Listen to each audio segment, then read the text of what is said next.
Live update big pass வீட்டுக்குள்ளே ராணாவுடைய குடும்பம் வந்துருச்சு. ராணாவுடைய தங்கச்சி வந்து சௌந்தர்யாவை கேட்குறாங்க, இந்த மாதிரி என்னுடைய அண்ணன் வந்து வழியில் துடிச்சிட்டு இருக்கும்போது நீங்கள் வந்து எப்படி நடிக்கிறான்னு சொல்லலாம்.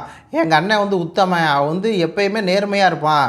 அவன் ஒரு விஷயம் சொல்கிறான் அப்படின்னா அது 100க்கு 100 சரியாக இருக்கும். அப்படிப்பட்டவனை நீங்கள் நடிக்கிறான், வழியில் துடிக்கும் போது எப்படி நடிக்கிறான்னு சொல்லலாம். அன்றைக்கி வந்து ப்ரொமோ வந்துச்சு, அந்த ப்ரொமோ பார்த்து நான் வந்து கண்ணை கலங்கிட்டேன். அப்படியே எனக்கு ஒரு மாதிரி கண் கலங்கிட்டுச்சு.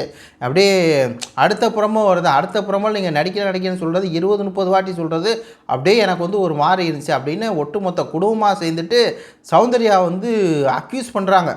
எப்படி சொல்லலாம், எங்கள் அண்ணன் வந்து உண்மையானவன் நேர்மையானவன், அப்படி ஒரு உண்மையானவன் நேர்மையானவனை நீங்கள் எப்படி வந்து அப்படி சொல்லலாம், அவன் நடிக்கிறான்னு எப்படி சொல்லலாம், வழியில் ஒருத்தன் துடிக்கிறான், அவங்களுக்குலாம் மனிதாபிமானமே இல்லையா அப்படிங்கிற மாதிரி வந்து இந்த ரணவுடைய உத்தமர் ஃபேமிலி, உத்தமர்னால் இவர் உத்தமர், அவங்களாம் அவங்க மேலாம் இந்த இது இல்லை வைங்களேன், அவங்க வந்து ரொம்ப இது பண்ணி சொல்லிட்டுருக்காங்க. அப்போ சவுண்டு என்ன சொல்லுது அப்படின்னா, இந்த மாதிரி நான் சொன்னது தப்பு தான், அவன் அந்த மாதிரி ஒரு இம்ப்ரெஷனை வந்து ஏற்படுத்தி வச்சுருக்கான், அதனால் என்னை வந்து மன்னிச்சிருங்க அப்படின்னு சொல்லி மன்னிப்பு கேட்குறாங்க. உடனே அவங்க அப்பா வந்து இல்லைடா தங்கம் அதெல்லாம் ஒன்றும் இல்லைடா அப்படின்னு சொன்னவர் சொல்கிறார். அவரும் இந்த மாதிரி அவன் வந்து வழியில் துடிச்சிக்கிட்டு இருக்கும்போது நீங்கள் அப்படி சொன்னது வந்து இதாக இருந்துச்சு.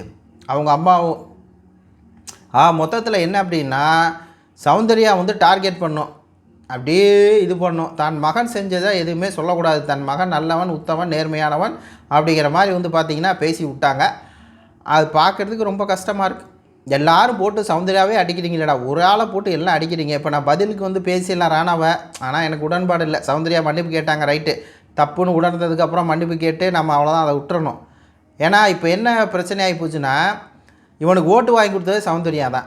இவ்வளோ ஓட்டு வந்ததில் சிம்பத்தி வந்தது காரணம் சௌந்தர்யா தான். அதை வச்சு இன்னும் கொஞ்சம் ஓட்டு வாங்கலாமான்னு சொல்லி தான் அவங்க அப்பா அம்மாலாம் பேசுகிறாங்க. அதனால் தட்டி விட்டு போயிருங்க. ராணவன் அவனாக வந்து என்ன ஒன்று வாயால் கெடுவான். அவனை பற்றி அவன் பக்கத்தில் சௌந்தர்யா போகாமல் இருந்தாலே நம்மளுக்கு நல்லது அப்படிங்கிற மாதிரி தான் இருக்குது. உங்கள் கருத்துக்களை சொல்லுங்கள். நன்றி, வணக்கம்.